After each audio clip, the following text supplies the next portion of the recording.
అందరికీ నమస్కారం. వివాహ శుభకార్యముల ప్రకటనలు మరియు పుట్టినరోజు నామకరణ మహోత్సవ ప్రకటనలు చేయబడును. అదేవిధంగా ఉద్యోగ వ్యాపార రాజకీయ ప్రకటనలు చేయబడును. ప్రకటనలు కావలసిన వారు మన మన్యం 2021@gmail.com ఈమెయిల్ ద్వారా మమ్మల్ని సంప్రదించగలరు.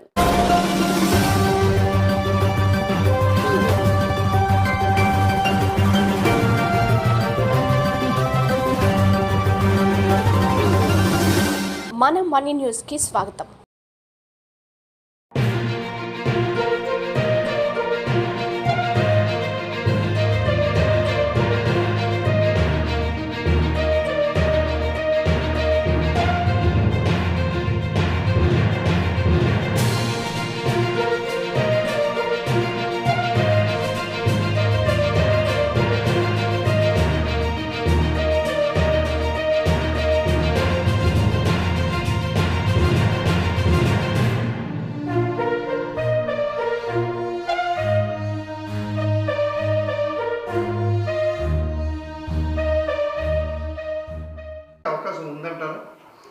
ఏమండి, ఇప్పుడు అందరి సంకల్పం ఒకటే, అందరి ఫోకస్ ఒకటే. 1000 తలల నరకాసురుడు ఉన్నాడు అక్కడ.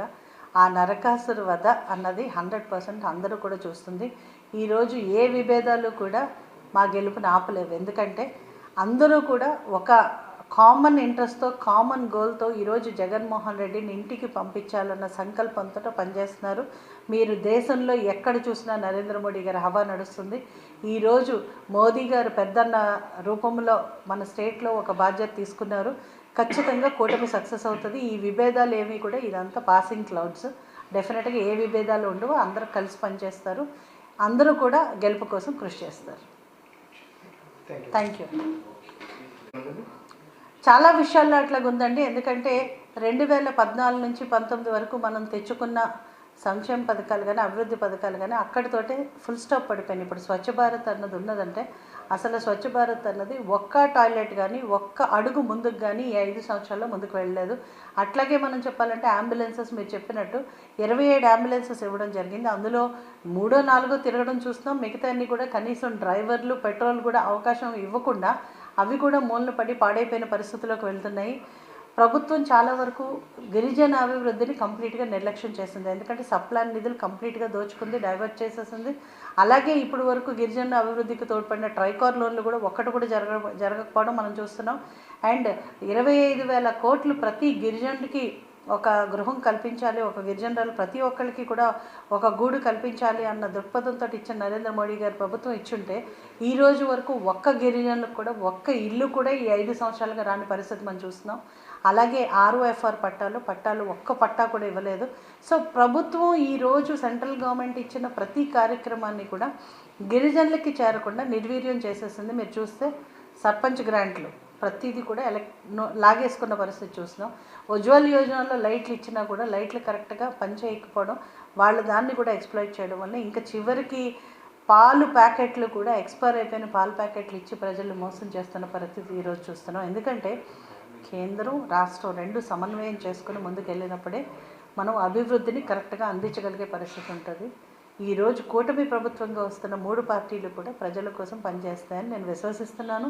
100% గిరిజనులందరికీ మేలు జరగాలని నేను కోరుకుంటున్నాను. లాస్ట్ అది ఇప్పటికే చూసుకున్నట్టయితే కూటమి అభ్యర్థిగా మిమ్మల్ని జనాల్లో వెళ్ళాలనుకుంటున్నారు. చాలా మిగిలిపోయినాయండి. ఎందుకంటే అరకు ప్రాంతం అన్నది గత కొన్ని సంవత్సరాలుగా విడిచివేయబడిన ప్రాంతం. ఎందుకంటే షెడ్యూల్డ్ 5 ఏరియాగా యాక్చువల్లీ గిరిజన ప్రాంతం కంప్లీట్గా షెడ్యూల్డ్ ఏరియాస్ ఉన్నది. మారుమూల ప్రాంతాలు, ఇప్పటికీ కూడా రోడ్లు లేని విలేజెస్ చాలా ఉన్నాయి.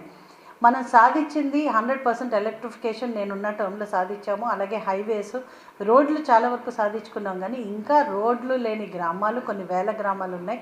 ఎందుకంటే 14,000 హ్యామ్లెట్ గ్రామాలు ఉన్న కాన్స్టిట్యున్సీ ఇది. దేశంలోనే అతిపెద్ద కాన్స్టిట్యున్సీగా పేరు పొందింది.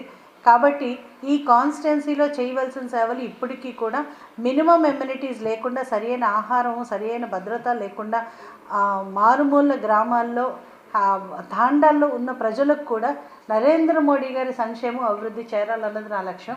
అలాగే ప్రతి గిరిజన బిడ్డకు ఉన్నతమైన విద్య అందించాలన్నది లక్ష్యంగా పనిచేస్తున్నాను. అలాగే ప్రతి గ్రామాలకు, మారుమూల ప్రాంతాలకు కూడా వైద్యం అందించాలని, అట్ ద సేమ్ టైం అందరూ కూడా పర్టికులర్లీ ఈరోజు మనం చూస్తున్నాం, డోలామోతులు చూస్తున్నాం. ఇలాంటి మారుమూల గ్రామాలకు కూడా అంబులెన్స్ సౌకర్యం అందుబాటులో ఉండేటట్టు ఎవరూ కూడా ఇలాంటి భయంకరమైన మరణాలు జరగకుండా కూడా కాపాడడానికి చాలా కార్యక్రమాలు ఇంకా ఉన్నాయి. సో చిత్తశుద్ధితో పనిచేసే వాళ్ళకి చాలా గోల్స్ ఉంటాయి, చాలా ఎయిమ్స్ ఉంటాయి. అండ్ ఏజెన్సీ ప్రాంతంలో రకరకాల సమస్యలు ఉన్నాయి, ఒక్కటి కాదు. ఎందుకంటే చెప్పుకుంటూ పోతే ప్రతి చోటకి డిఫరెంట్ సమస్యలు. ఈ రోజు వరకు మంచినీళ్ళు లేకపోవడం, తాగునీటి సమస్య చాలా జటిలంగా ఉంది అక్కడ. జల్ జీవన్ మిషన్ ద్వారా ప్రధానమంత్రి గారు ప్రతి ఇంటికి మంచినీళ్ళు ఇవ్వాలనుకున్నారు, కానీ ఈరోజు గ్రామాలే మంచినీళ్ళు లేని పరిస్థితుల్లో అల్లాడుతున్నాయి. సో ఇట్లాంటివి చాలా ఉన్నాయి. సో చెయ్యాలనుకుంటే మొట్టమొదటి రోజు నుంచి స్టార్ట్ చేసి 5 సంవత్సరాలు రోజు కష్టపడినా కూడా ఇంకా కూడా చేయవలసిన పనులు చాలా ఉన్నాయి. మీరు ఎంపీగా ఉన్నప్పుడు గతంలో అమలు కలిగాయా, లేదంటే ఎందువల్ల పార్టీ నుంచి బయటకు రావాల్సి వచ్చింది? అంటే 10 సంవత్సరాల నుంచి ఇదే ఆ క్వశ్చన్కి ఆన్సర్ చెప్తున్నాను. అప్పుడు చెప్పాను, ఇప్పుడు అదే చెప్తున్నాను. స్వాభిమానాన్ని మించింది ఒక మనిషికి ఏది ఉండదు. ఎందుకంటే ఈ రోజుల్లో అభిమానం దెబ్బతింటే కుటుంబాలే కలిసి ఉండట్లేదు, భార్య భర్తలు కలిసి ఉండట్లేదు, బిడ్డలు కూడా విడిపోతున్నారు. అలాగే అభిమానం దెబ్బతింటే స్వాభిమానం, సెల్ఫ్ రెస్పెక్ట్ అన్న దెబ్బతిన్న తర్వాత ఎక్కడ కూడా ఉండలేము. ఆ సెల్ఫ్ రెస్పెక్ట్ దెబ్బతినడం వల్ల ఆ రోజు నేను వైసీపీ పార్టీకి ఫస్ట్ దూరంగా జరగడం జరిగింది. తర్వాత ఒక మహిళగా కొన్ని ఆశయాలతో నేను పార్టీ పెట్టాను, కానీ తర్వాత ఆశయాల వలన నేను నా ఒంటరి పోరాటం సరిపోదు, నాకు నేషనల్ పార్టీ సపోర్ట్ కావాలి.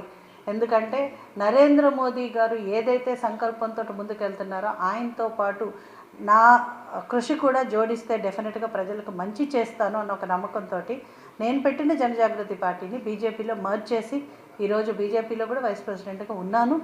తర్వాత కూడా బీజేపీ పార్టీలో ప్రతి ప్రోగ్రాంలో కూడా నేను ఇన్వాల్వ్ అయి ఉంటాను. కాబట్టి ప్రజలకు నా వంతు సేవలు అందించడానికి అవకాశం ఉంటుందని భారతీయ జనతా పార్టీని ఒక నేషనల్ పార్టీని నేను చూస్ చేసుకోవడం జరిగింది. 2014 నుంచి 2019 మధ్యలో 2013లో నేను మొట్టమొదటి రాజకీయాల్లోకి వచ్చినప్పుడు ఏ సంకల్పంతో అయితే రాజకీయాల్లోకి వచ్చానో, ఎందుకంటే ఆల్రెడీ ఒక ఆఫీసర్గా, ఒక డిప్యూటీ కలెక్టర్గా, ఒక గవర్నమెంట్ ప్రభుత్వ ఉద్యోగిగా ఒక మంచి పదవిలోంచి రిజైన్ చేసి నేను రాజకీయాల్లోకి రావడం జరిగింది. కేవలం నా తండ్రి గారి ఆశయం గిరిజనులకు, నా గిరిజన సోదరుమణులకు ఎవరైతే కంప్లీట్గా మినిమం ఎమ్యూనిటీస్ కూడా డిప్రైవ్ అయిపోయి ఉన్న మారుమూల ప్రాంతంలో ఉన్న ప్రతి అక్క చెల్లెమ్మలకు మంచి చేయాలన్న ఆలోచనతో నేను రాజకీయాల్లోకి రావడం జరిగింది. అలాగే 2007లో గీతా సొసైటీ పెట్టినప్పుడు కూడా మారుమూల ప్రాంతాలకు వైద్యం, విద్య అందించడం జరిగింది. చాలామంది పిల్లల్ని ప్రతి సంవత్సరం కూడా ఒక 100 మంది పిల్లల్ని 2007 నుంచి, అంటే 20 సంవత్సరాల పైనుంచి కూడా పిల్లల్ని చదివిస్తూ వాళ్ళ ఉపాధికి, వాళ్ళ ఉద్యోగ అవకాశాలు కల్పించి ఉపాధి కల్పించి వారిని గైడ్ చేయడం జరుగుతుంది. ఎంతోమంది డాక్టర్లు, ఇంజనీర్లుగా ఉన్నారు. మన మన్యం వార్తా విశేషాలను వీక్షించేందుకు మన మన్యం న్యూస్ యూట్యూబ్ ఛానల్ని సబ్స్క్రైబ్ చేసుకోండి. అలాగే మీ ఫ్రెండ్స్ అండ్ ఫ్యామిలీ మెంబర్స్కి షేర్ చేయండి. అలాగే లైక్ చేయండి, కామెంట్ చేయండి. మా అప్డేట్స్ ఎప్పటికప్పుడు మీ మొబైల్ ఫోన్లో నోటిఫికేషన్ రూపంలో కావాలంటే పక్కనే ఉన్న బెల్ ఐకాన్ మీద క్లిక్ చేయండి. Thank you for watching.